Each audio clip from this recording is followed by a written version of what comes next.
상관 말고 오직 성령 충만 말씀을 가지고 함께 이 한 주간 동안도 힘을 얻기를 바랍니다.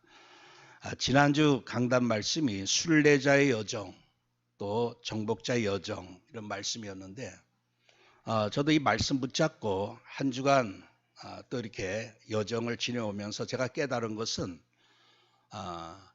정말 주님께서 우리를 모든 나그네 인생들 중에서 순례자로 부르셨구나. 그래서 또 앞으로 정복자의 인생을 또 걸어가게 하시는구나. 그걸 다시금 확신하면서 또 한 가지 좀 느꼈던 건 뭐냐 하면 반드시 나그네 인생이 살아갈 때 짊어지는 짐하고 순례자 또 정복자가 짊어지는 그 짐은 분명히 다릅니다. 이 모든 사람들은 지금 짐을 지고 살아가는데 우리가 은혜 가운데 순례자 여정을 만약에 지금 가지 않는다면 아주 무거운 제약의 짐 그리고 또 육신의 모든 인생의 무거운 짐 그 해결할 수 없는 많은 그 짐들을 짊어지고 허우덕거리면서 아마 살아가겠죠. 그런데 하나님께서 우리에게 순례자의 여정을 걸어가게 하시는데 순례자 정복자는요. 이 갈수록 짐이 이 죄의 짐 그리고 우리 인생의 무거운 짐 지고서는 갈 수가 없습니다. 왜냐? 이 순례자는 결국 이 땅의 신 사단과 싸우는 어떤 영적 전투의 그런 여정인데 잔뜩 짐을 짊어지고서 이 싸움을 끝까지 견디고 이길 수는 없는 것이죠. 대개 처음 여행 떠나는 사람들은 이 짐이 많습니다. 우리 예전에 해외 캠프 많이 다닐 때 제가 들은 얘기인데 어떤 사모님은 아예 캐리어를 가지고 가는데 어디 이사 갈 때 들고 가는 큰 캐리어를 들고 간다고 합니다. 무슨 캐리어에 그렇게 짐이 많냐? 밤에 잘 때마다 잠옷 다른 것으로 입고 그러니까 아무튼 모든 옷을 다 챙겨가지고 가는 거예요. 그러니까 사역하러 가고 캠프하러 가는 게 아니라 이거는 짐보따리 들고 가는 거죠.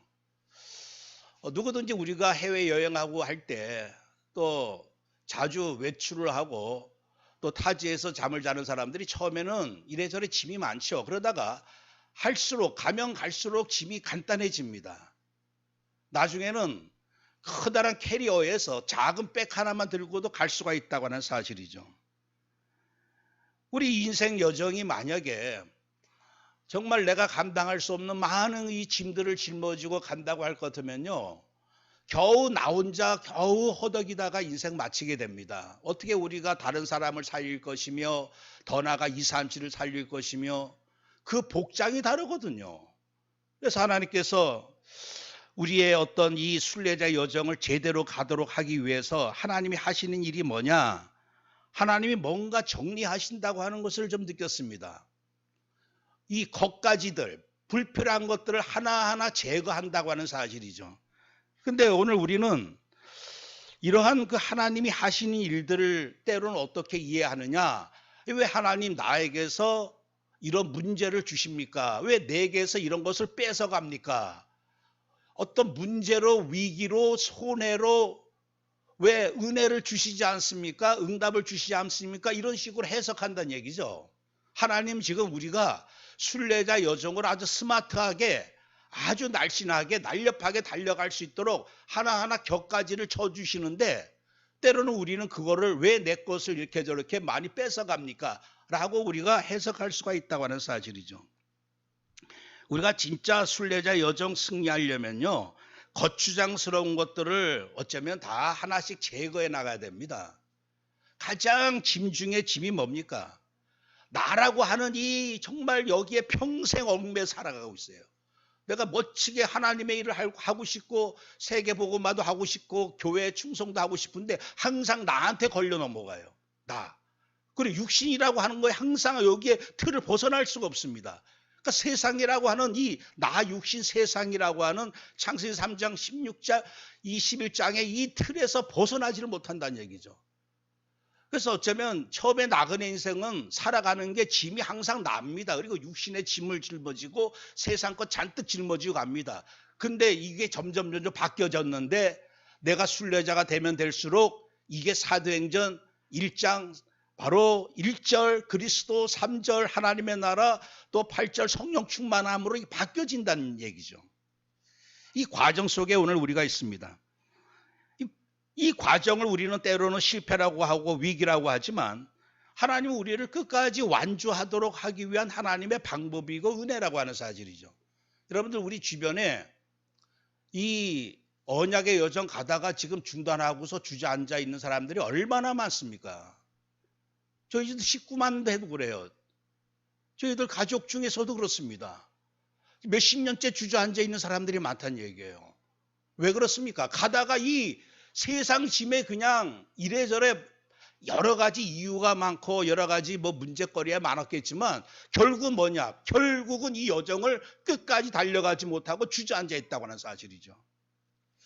여러분들 우리가 성경을 통해서 이 부분을 좀 제대로 우리가 이해해야 될 줄 믿습니다. 우리가 이 창세기는 네 사람의 이야기인데 아브라함, 이삭, 야곱, 요셉입니다.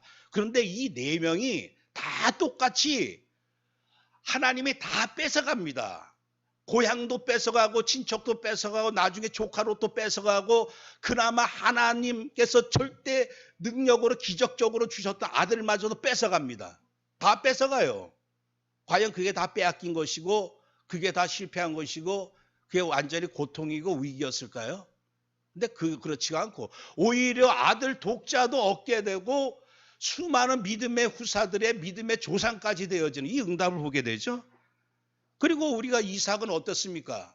자기 아버지가 죽이려고 했을 때 건장한 청년이 뿌리치고 살아남을 수도 있었어요. 근데 순종을 했습니다. 완전히 자기 자신을 다 내놨어요. 하나님이 가져가시기를 원하신다면. 그랬을 때 어떻게 했습니까? 이삭은 가는 곳마다 100배의 축복을 얻게 돼요. 야곱은 어떻게 했습니까?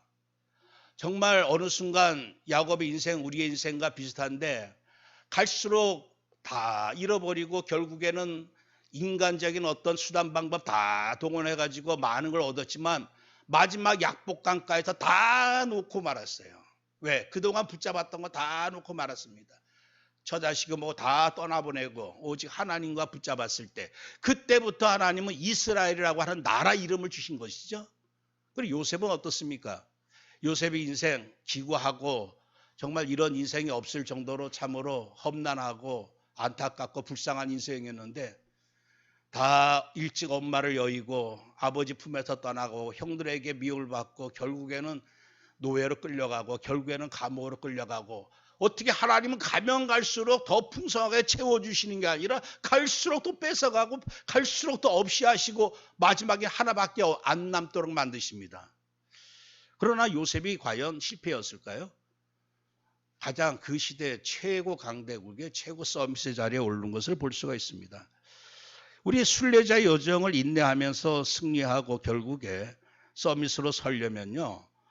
마태복음 17장 8절처럼 제자들이 눈을 들고 보매 오직 예수 외에는 아무도 보이지 아니하더라. 사실 그러기까지 하나님은 때로는 필요하다면 내게서 이것저것 왜냐? 나를 사랑하시기 때문에 끝까지 달려갈 길 달려가야 되는데 그 거추장스러운 그 짐들 때문에 못 갈 때 하나님은 가차없이 우리를 아프게 하시고 때로는 어렵게도 하시고 힘들게도 하신다고 하는 것을 알 수가 있습니다. 여러분들 이 비밀을 불신자들이 알 수 있을까요? 불신자들은요 죽었다 깨어나도 이 의미를 깨닫지를 못합니다. 당장 내 손에서 없어지면 그것이 실패인 줄 알고 무너진 줄 알고 인생 끝난 줄 알고 자살하거나 타락하거나 그러고 말죠. 근데 우리 정말 언약의 여정을 걸어가고 순례자의 길을 걸어간다면 내가 진짜 순례자라면요. 갈수록 아무것도 안 남고 오직 예수 그리스도와 함께 달려갈 때 그것이 어쩌면 우리가 신나게 달려갈 수 있는 정복자의 여정이라고 하는 것을 우리는 알아야만 됩니다. 이 불신자들은요 오로지 그저 땅의 것, 육신의 것, 세상의 것밖에는 없습니다. 그래서 이것들이 사라지면 다 끝난 것으로 착각하죠. 그래서 빌립보 3장 19절 말씀처럼 그들의 마침은 멸망이요 그들의 신은 배요 그의 영광은 그들의 부끄러움에 있고 땅의 일을 생각하는 자라. 오로지 땅만 생각합니다. 골로새 3장 5절에 그러므로 땅에 있는 지체를 죽여라. 곧 음란과 부정과 사욕과 악한 정욕과 탐심이니 탐심은 우상 숭배니라. 그러니까 이 마음에 간절히 그냥 탐하는 게 그게 뭡니까? 그게 오로지 육신의 것들, 오로지 그저 나의 것, 내 식구, 내 가족. 한나가 그 수준을 벗어나지 못했을 때는 너무너무 힘들었어요. 근데 하나님의 계획을 발견하고는요, 아, 내 자식이 필요한 게 아니고 이 시대에 재앙을 막을 자가 필요하구나. 그때부터 기도가 달라지는 것을 보게 되고, 정말 이 전쟁 재앙을 완전히 그치게 하는 시대를 살리고 나라를 살리는 그런 응답을 보게 되죠. 우리 모든 인생들 정말 지금 바라는 것, 나 개인의 문제가 해결되어지는 것, 그리고 가정이 행복해지는 것, 그리고 나라가 잘 살고 부강해지는 것, 그냥 이런 정도로 소망을 안고 살아갑니다. 그래서 오늘 제자들도 그런 질문을 하죠. 그렇게 40일 동안 부활의 메시지 받았는데도 기껏 묻는 게 뭐냐? 하나님, 이스라엘 나라는 언제 회복합니까? 우리나라 언제 회복합니까? 언제 저 로마의 압제에서 언제 해방됩니까? 여러분들, 이거는 어쩌면 좀 더 수준 높은 그런 소망이라도 볼 수 있겠죠. 나라가 잘 되기를 바라는 마음. 다 개인의 각자 소망이 있습니다. 언제 내 경제 문제가 해결되어질까? 언제 우리 집안이 회복되어질까? 각자 다 원하는 게 있습니다. 여러분들, 이게 나쁘다 좋다 이걸 떠나가지고 주님은 이런 것 하지 말라라고 하는 게, 이런 거 부정하라고 하는 게 아닙니다. 주님 뭐냐? 우리는 이런 것에 매일 수 없는 뭔가 다른 사람들이라고 하는 것을 알려주는 거죠. 무시하라고 말씀한 게 아니라 초월하라고 말씀하고 계십니다. 마태복음 6장 31절 32절에 그러므로 염려하여 이르기를 무엇을 먹을까 마실까 입을까 하지 말라. 이런 것들은 이방인들 수준이나 구하는 것이다. 너희들은 이런 게 다 너에게 필요한 걸 다 아버지께서 아시기 때문에 하나님 나라와 의를 구하라. 그러니까 뭔가 초월해서, 근데 우리가 초월하지 못하고 항상 내가 뭔가 알아야 할 것, 소망해야 될 것, 내가 꼭 이거 아니면 안 된다고 상관해야 될 것, 거기에 매여 있다고 하는 사실이죠. 예수님의 제자 요한을 예수님이 사랑하는 표현을 했더니만 주님, 이 사람은 나중에 어떻게 됩니까? 자기 자신 보고는 십자가 거꾸로 질 거라고 말씀하고 도대체 이 제자는 어떻게 됩니까? 했더니 걔를, 그 요한을 내가 올 때까지 뭐 100년 200년 오래도록 살게 할지라도 너에게 무슨 상관이냐? 너는 나를 따라라. 그러니까 우리는 자꾸만 상관하지 말아야 될 것, 정말 내가 상관하지 않아도 될 것들, 여기에 너무너무 집중한다는 얘기죠. 너는 나를 따라라. 그래서 오늘 주님이 우리가 늘 집중하는 것들, 이런 것들을 초월해서 다른 집중을 해야지만 오늘 우리는 이 시대 남은 자요, 또 제자들을 남길 자로 순례자 정복자의 여정에 승리할 수 있다고 하는 사실이죠. 그렇다면 오늘 우리가 이 여정에서 낙오하지 않고 끝까지 인내하며 승리하려면 이것들에 매이지 않고 초월하여 상관하지 않을 그 이유를 발견해야 되겠죠. 그 이유가 뭡니까? 내가 이런 것들을 신경 안 써도 될 만한 이유, 상관하지 말아야 될 이유가 뭐겠습니까? 그게 바로 나의 주님, 나의 주인, 바로 나의 주 예수님이 그리스도이시며 하나님의 아들이시고 이분이 모든 걸 다 끝냈고 모든 것 되시기 때문이라고 하는 사실이죠. 시몬 베드로가 대답하여 이르되 주는 그리스도시요 살아계신 하나님의 아들이십니다. 여러분들, 이 그리스도라고 하면 어떤 의미입니까? 그리스도는 아무나 되지도 못합니다. 그리스도라고 하는 단어 뜻 안에는요, 한 인생뿐만 아니라 이 땅의 모든 인생들의 과거, 현재, 미래 모든 인생을 맡겨도 될 만한 분이 바로 그리스도라는 사실이죠. 어떠한 상황에서도 안심하고 두려워하지 않고 불안해하지 않아도 될 만한 분이 바로 그리스도라고 하는 사실입니다. 제자들이 바다 위로 예수님이 걸어오심을 보고 유령인가 했을 때 예수님이 그랬습니다. 안심하라. 나니 안심하라. 두려워하지 말라. 내가 너희와 함께하고 나니까 안심하라. 정말 우리의 주님, 나의 주인이 예수님이기 때문에 어떤 상황에서도 우리가 불안해하거나 두려워할 필요가 없다고 하는 사실입니다. 요한복음 16장 33절 말씀에는 세상에서는 너희가 환난을 당할지라도 담대하라. 내가 세상을 이겼노라. 여러분들 되게 불안에 떨고 두려워하는 이유 중에 그 근본 이유가 뭐냐면 죄 때문입니다. 죄 때문에. 근본적인 죄는 다 가지고 있거든요. 남에게 말하지 못한 죄가 있습니다. 근데 그 모든 죄, 어떤 죄악이라 할지라도 제사장 되신 주님이 다 끝냈었어요. 그리고 보이지 않는 악한 영, 어떤 흑암의 세력이 나와 내 집을 공격한다 할지라도 이미 사단의 머리를 완전히 깨뜨리신 왕이 나의 주인이기 때문에 염려할 필요가 없다는 사실입니다. 그리고 멀리 있으면 문제일 텐데 그 주님이 성령으로 친히 나와 함께 하셔서 지금 나를 인도하시고 깨닫게 하시고 가르쳐 주시는 참 선지자이시기 때문에 어떤 상황에서도 염려할 필요가 없죠. 또 그분은 요한복음 1장 1절 4절에 말씀의 하나님이시고 창조의 하나님이시고 생명의 빛 하나님이십니다. 주님이 요한복음 19장 30절 말씀에 내가 다 이루었다 하시고 머리를 숙이니 영원히 떠나가시니라. 그러니까 모든 문제를 다 끝냈고 원수들을 다 멸하시고 주님은 다 종결하시고 운명하셨습니다. 이제 우리는 그의 은혜의 풍성함을 따라 그의 피로 말미암아 속량코 제사함을 받았느니라. 여러분들 절대로 의인은 망할 수가 없습니다. 내가 의인이 맞다면요 절대 망하는 법이 없어요. 죄인들이 망하는 겁니다. 내가 그리스도의 피 바른 자이기 때문에 주님이 나 때문에 피를 흘리신 분이 맞고 그분이 내 주인이기 때문에 나의 연약함이든 나의 실수든 나의 잘못이든 또 다른 사람의 어떤 공격이든 자타 나의 모든 것 다른 사람의 모든 것 시대의 어떤 어려움과 문제를 할지라도 아무 상관없다는 얘기예요. 그분이 모든 절대 주권 가지고 예수께서 나와 말씀하여 이르시되 하늘과 땅의 모든 권세를 내게 주셨으니 세상 끝날까지 함께 하겠다. 그래서 여러분들 항상 정말 우리가 주님을 그리스도로 믿고 하나님의 아들로 믿는 믿음이 겨자씨만큼이라도 있다면요. 우리 살아가는 동안 아무리 죽을 일 쌓였다 할지라도 그 일 때문에 낙심하거나 염려하거나 불신앙해서는 안 됩니다. 되게 상담하러 오는 사람들 요새 드라마 또 TV 중에 상담에 관한 프로가 많죠. 되게 뭐 때문에 그렇게 사람들이 문제가 나타나느냐? 과거 이런저런 상처 때문에. 그것 때문에 불안해하고. 여러분들 불안의 그 근본 원인이 뭡니까? 혼자 있기 때문에 불안해지. 혼자 있기 때문에. 그러니까 아무리 내가 연약할지라도 주님이 나와 함께 하신다고 하는 것.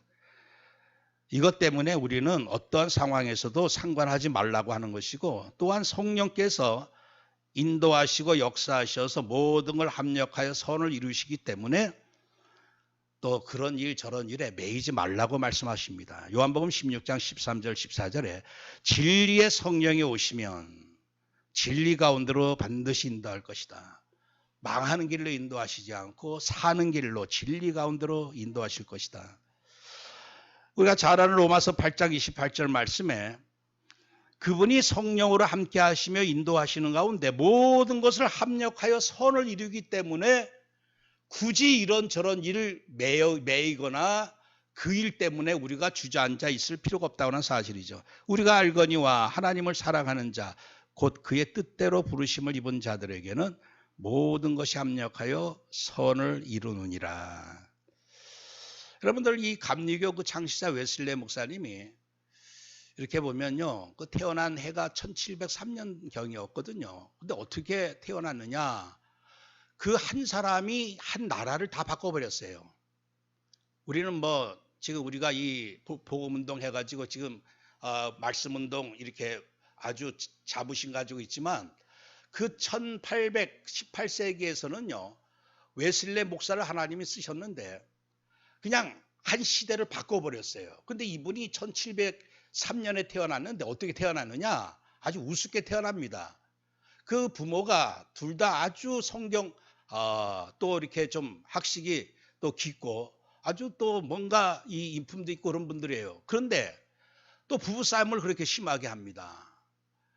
요새 우리가 또 이 정치 또 지금 선거 기간인데 같은 선거 때는요, 이 여야로 완전히 갈라집니다. 이 식구 중에서도 마찬가지예요. 이 집안이 마찬가지예요. 이 목사, 웨슬레 아버지와 어머니가 완전히 이 정치적인 이 성향이 달랐습니다. 그래가지고 어느 정도 싸웠느냐. 이 목사님은 그냥 자기 어떤 정치 신조에 의해서 설교하면 아멘을 절대 안 합니다. 교인들도 아멘 절대로 안 하고. 그러다가 집안에 대판 싸움이 일어나가지고 이 웨슬레 아버지께서 이제 더 이상 이 여자랑 꼴 보기 싫다고 해가지고 6개월 동안 아예 그냥 어떤 빌미를 무슨 회의 빌미를 이렇게 좀 삼아서 6개월 동안 다른 데로 가버립니다. 그 여자도 마찬가지죠. 그 어머니도 아주 독한 부분이 있거든요. 그러다 보니까 서로 그렇게 6개월 정도 냉전 기간을 갖고 있는데 또 교인들도 아주 또 뭔가 강팍한 사람들이 많았어요. 워낙 가난하고 그러다 보니까 교인들이 이 목사관에 불을 지르고 합니다. 아무리 못됐어도 그래도 목사 집에 불을 지르는 경우는 없잖아요. 근데 그 당시에는 막 그런 일이 있었습니다. 그러니까 이 아버지, 어머니의 어떤 그런 다툼, 또 교인이 또 목사관에 불을 지르고 그 일이 언제였느냐? 1702년경이었어요. 그래서 불을 질렀다고 하니까, 불났다고 하니까 그때서야 웨슬레 아버지가 어쩔 수 없이 집에 찾아오게 된 겁니다. 안 그러면 안 올 판이었는데. 그런데 와가지고 보니까 완전히 불타버리고, 그러니까 그 가운데 이제 10개월 동안 이제 같이 그 불탄 거 복구하고 이러다 보니까 또 뭔가 또 다시 한번 이렇게 화합되는 가운데 그때서야 이 웨슬레가 태어나게 된다는 얘기죠.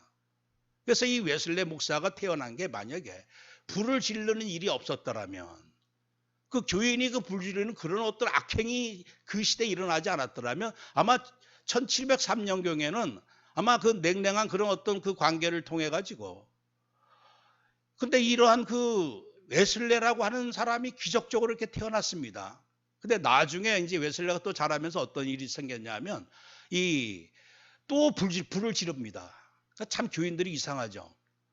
또 이 뭔가 목사가 마음에 안 들다고 목사 집에서 키우는 개를 죽이지를 않나, 소를 죽이지를 않나. 아주 그냥 그 당시 어떤 그 사람들의 성향이 그런 게 있었던 모양이에요. 근데 그 집이 또 불탔을 때 완전히 웨슬레가 불 속에 갇혀버리게 됩니다. 그랬을 때 웨슬레 아버지가 더 이상 이제 어느 누구도 들어가서 구할 수 없는 상황이 돼버린 거예요. 하나님 이제 더 이상 안 됩니다. 이제 완전히 포기하겠습니다. 하나님만이 살릴 수가 있습니다. 그런데 그때 그냥 건장한 두 명이 그냥 그 위험을 무릅쓰고 한 사람이 키 큰 사람이 그 등받이하고 그 등 뒤로 올라가 가지고 웨슬레를 끄집어내게 돼요. 그래서 불 속에서 건진. 그래서 스가랴 3장 2절 말씀에는 불 속에 타다 버린 이 마른 막대기라고 하는 표현이 나오거든요. 웨슬레의 어머니가 그때부터 야, 이 아이는 특별한 아이구나. 19명을 낳는데 그중에 뭐 9명인가 10명은 죽어버리고 이 웨슬레 이 아들을 집중적으로 기도하기 시작합니다. 이 아이는 특별한 아이다. 불 속에서 건진받은 아이다. 그때부터 그 어머니의 집중 기도를 통해서 결국에는 웨슬레가 한 시대를 살리게 되는. 근데 오늘 우리가 이런 사건들 막 집에서 불타고 여러 가지 사건들 일어나고 갈등이 일어나고 근데 그런 모든 걸 합력해 가지고 하나님은 하나님 일을 하신다고 하는 것을 우리는 볼 수가 있습니다. 그런 예를 성경을 통해서 얼마나 우리는 많이 보게 됩니까? 성경의 기적 같은 사건은 항상 위기 때 다 일어났어요. 위기 때. 내가 진짜 어려울 때. 이스라엘 백성들이 이제 완전히 뒤에는 애국 군대 앞에는 홍해. 완전히 이제는 다 죽었어. 완전히 전멸당할 이런 상황에서 하나님은 그때 하나님께서 기적을 행하십니다. 모세가 백성에 이르되 너희는 두려워하지 말고 가만히 서서 여호와께서 오늘 너희를 위하여 행하시는 구원을 봐라. 너희가 오늘 본 애굽 사람을 영원히 다시 보지 아니하리라.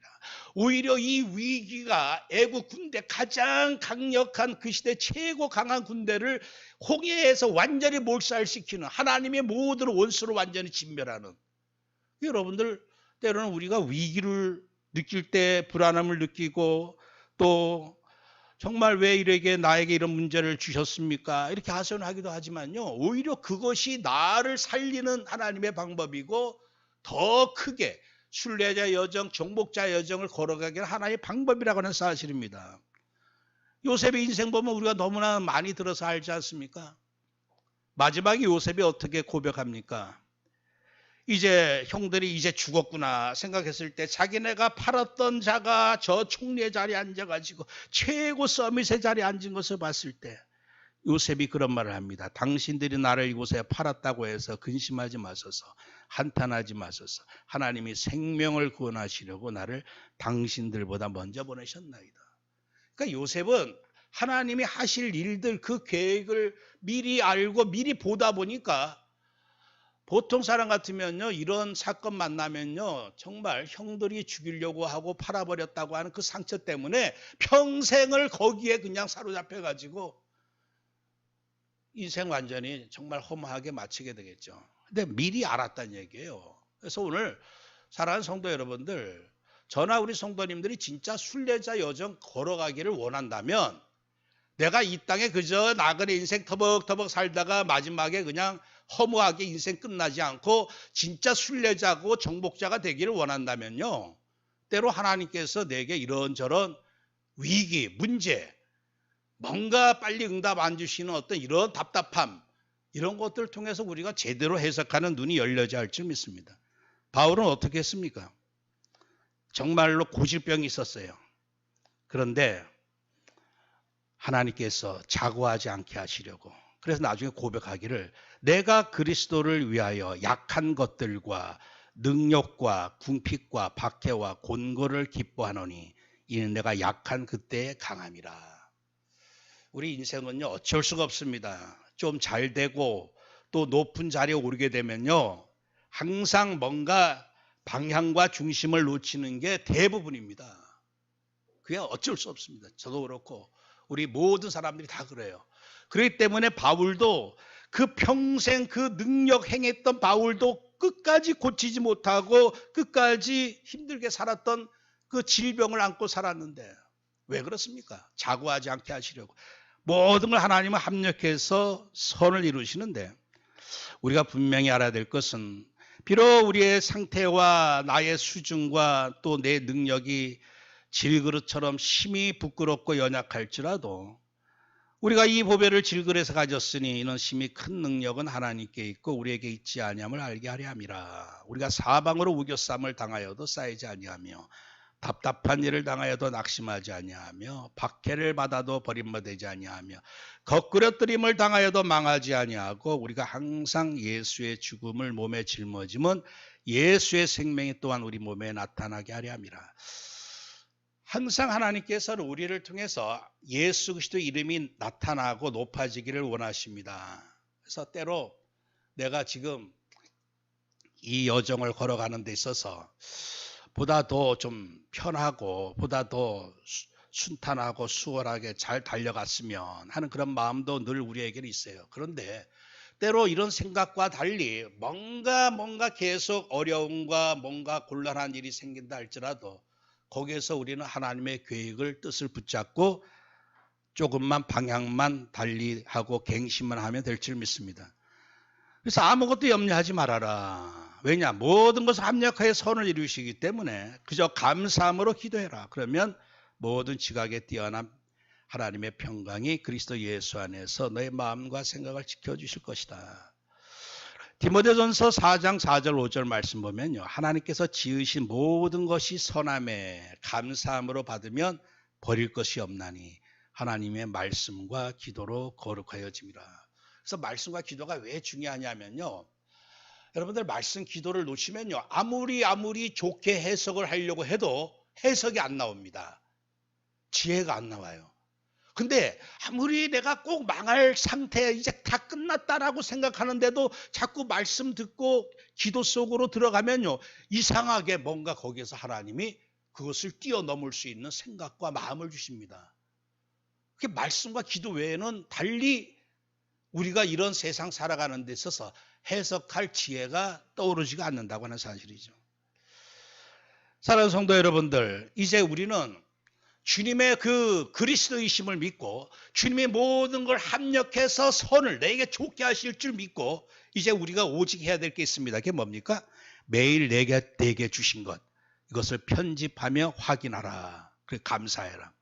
제가 지난 한 주간 동안 많은 게 있지만 내게 주신 5가지 가지고 내가 계속 고백하면서 감사했습니다. 여러분들 이건 저나 우리 성도님들이나 믿는 자들에게 동일하게 주신 거예요. 5가지만이겠습니까? 10,000가지도 더 많이 하나님은 우리에게 받았죠. 근데 오늘 내가 이런저런 문제 속에서 이것도 없고 저것도 없고 큰일 났다, 문제가 있다라고 생각할런지 몰라도 진짜 내게 있는 게 뭡니까? 그게 바로 하나님 아버지입니다. 하나님 아버지. 로마서 8장 14절 15절 무릇 하나님의 영으로 인도함을 받는 사람은 곧 하나님의 아들이라. 너희는 다시 무서워하는 종의 영을 받지 아니하고 양자의 영을 받았으므로 우리가 아빠 아버지라고 부르시느니라. 여러분들 아버지만 잘 만나면 다 끝난 거예요. 내가 아무리 지금 시원찮다 할지라도 아버지가 완전하시고 전능하시고 살아계신 하나님 맞다면요, 아무 상관없습니다. 그리고 내게 있는 게 뭐냐? 예수 그리스도, 그 그리스도의 이름이 있다고 하는 사실이죠. 사도행전 3장 6절에 베드로가 이르되 은과 금은 내게 없거니와 내게 있는 이것을 내게 주노니. 여러분들 우리에게 주신 이 하나님 아버지 그리고 예수님 주셨는데 그 예수님은 지금 하늘에 계시지만 우리에게 이름을 남겨놓고 가셨어요.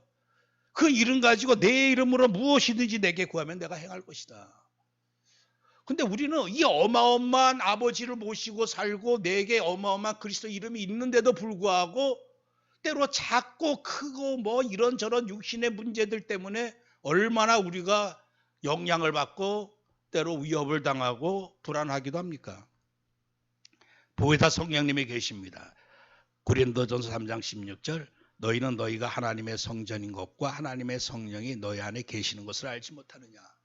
멀리 있는 게 아니라 지금 나와 집의 시방, 지금 내 심령 깊은 곳에 나와 함께 하시고, 이게 보호자의 축복입니다. 보호자의 축복은 성삼일체 하나님의 축복을 말하는 거죠. 하나님이 계시고 예수 그리스도 그 이름이 내게 성령님이 나와 함께 하시고, 그리고 시공간을 초월할 하늘 군대가 있습니다.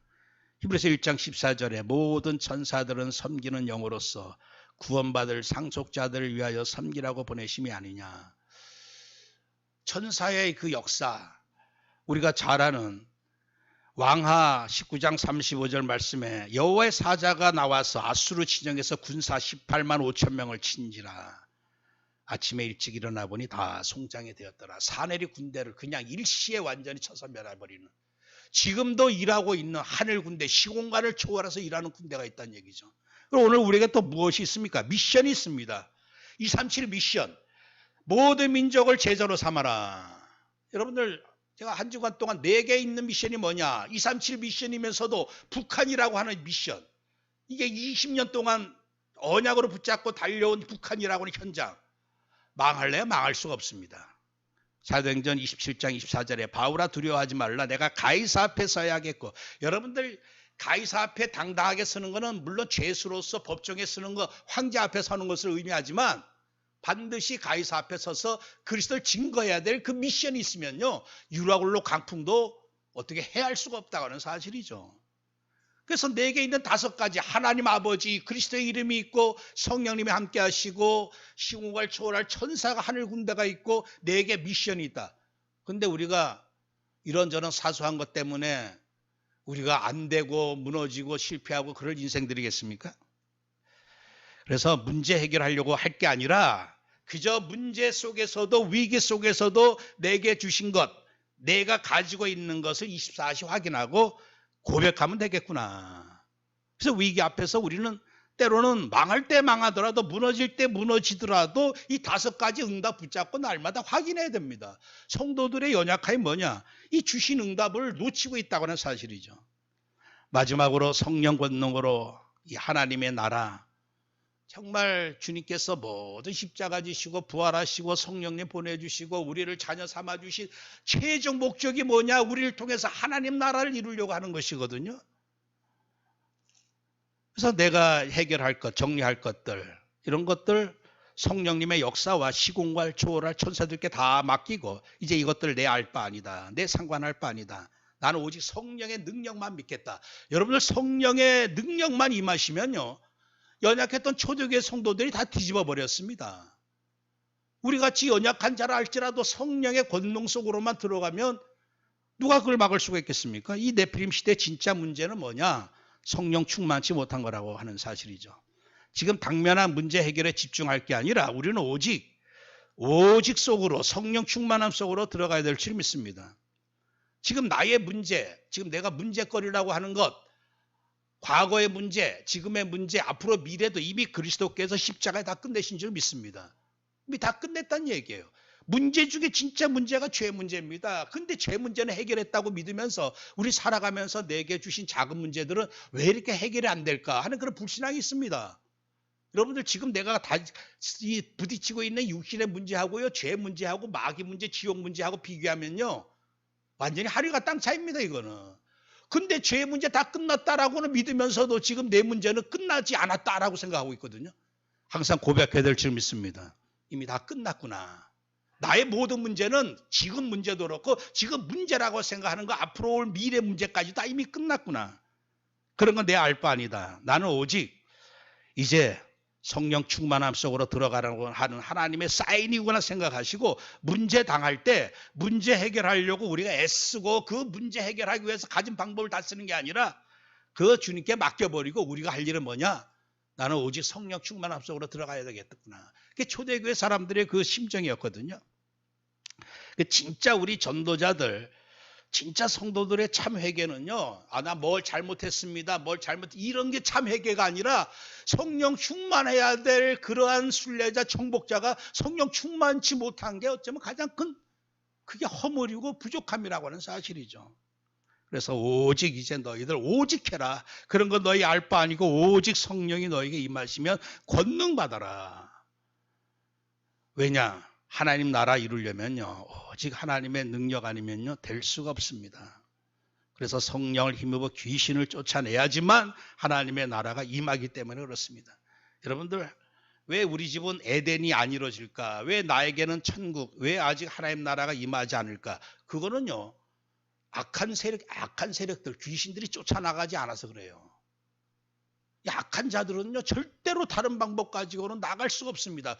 주님 마가복음 9장 27절에서도 말씀하시기를 기도 외에는 이런 유가 나가지 않는다는 얘기죠. 기도하여 그리스도의 성령의 권능 아니면 절대로 나가지 않는다는 얘기죠.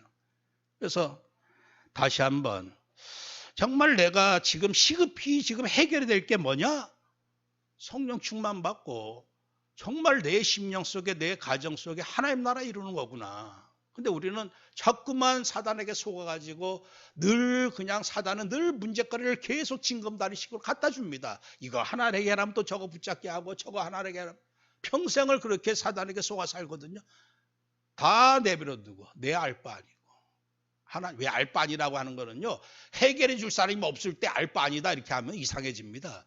다 해결해 줄 분이 계시고 완벽하게 처리해 줄 분이 계시기 때문에 너희들이 신경 쓸 알 바가 아니다. 그래서 너희는 먼저 그의 나라와 의를 구하라. 그래야 모든 걸 더하여 주실 것이다. 그래서 빌립보 4장 19절에 하나님이 나의 하나님이 그리스도 예수 안에서 영광 가운데 그 풍성한 대로 모든 쓸 것을 채우시리라. 그래서 이 응답을 우리가 누려야 할 줄 믿습니다. 그래서 계속 70 시스템 현장 말씀 나오는데, 항상 저나 우리 모든 교회들, 우리 또 다락방 모든 사역자들이 그리는 그림은 이겁니다.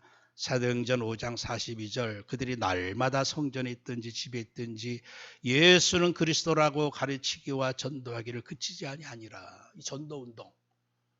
월요일에 전도학교 때 메시지, 유목사님 메시지 보고 같이 포럼하는데 사랑교회 장희선 목사님 그래요. 우리 교회 전도운동이 안 일어난다. 전도운동이 안 일어난다. 지금 다락방에 전도운동 일어날까?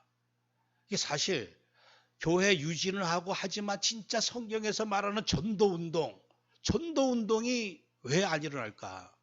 제가 아직 하나님의 시간표가 안 된 모양이죠. 제가 그렇게 좀 말씀했는데, 반드시 하나님께서는 우리 모든 전도자들 중심 보시고 성령으로 충만하실 그 시간표가 올 줄 믿습니다.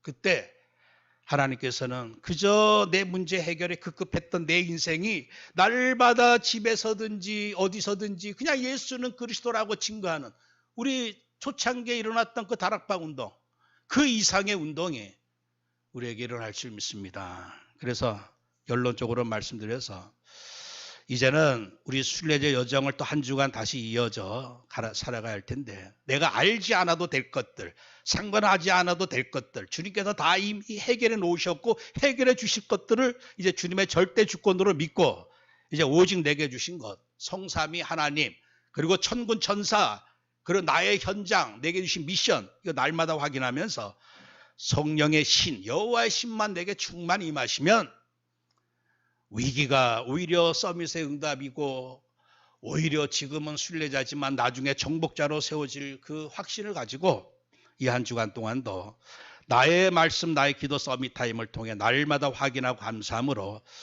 이 한 주간 순례자 정복자 여정 승리하시기를 주님의 이름으로 축원합니다. 하나님 감사합니다. 우리가 나그네 인생 살았더라면 그저 이런저런 세상 짐 짊어지고 허덕이다가 인생 마쳤을 텐데, 하나님께서 우리에게 이제는 이 세상 짐이 아니라 언약의 짐, 사도행전 1장 138 언약의 짐, 이 짊어지고 이제 우리더러 순례자로 정복자로 살라 하시니 감사합나이다. 하나님 아버지, 우리의 모든 육신에 일어나는 일들은 반드시 하나님께서 합력하여 좋은 것으로 선으로 이루실 줄 믿고 오직 성령 충만함 속으로 들어가게 하여 주옵소서. 성령 충만한 자만이 그림을 새롭게 그리고 새롭게 설계하며 모든 가족, 모든 친척, 모든 지역, 특별히 저 북한을 하나님 나라로 새롭게 설계 디자인할 줄 믿습니다. 이 한 주간 여정 하나님께서 성령으로 말씀과 기도로 인도하여 주옵소서. 예수 그리스도의 이름으로 기도합나이다. 아멘.